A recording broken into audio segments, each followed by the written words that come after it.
Pemerintah Sumatera Selatan melaksanakan apel dan simulasi penanganan kebakaran hutan dan lahan Provinsi Sumatera Selatan tahun 2024, bertempat di lapangan Geri Agung Palembang.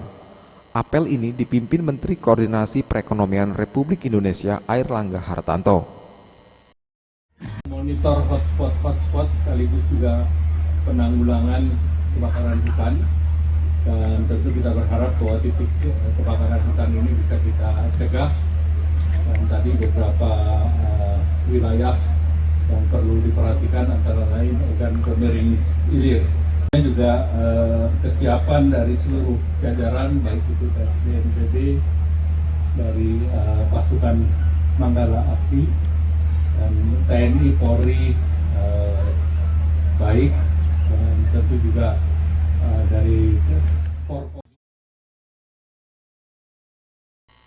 PJ Gubernur Sumatera Selatan Ellen menjelaskan Pemprov Sumsel juga telah menetapkan status siaga darurat Karhutla serta mendirikan posko komando Satgas Karhutla, operasi modifikasi cuaca, koordinasi penanganan Karhutla kepada pemerintah pusat serta apel dan simulasi Karhutla.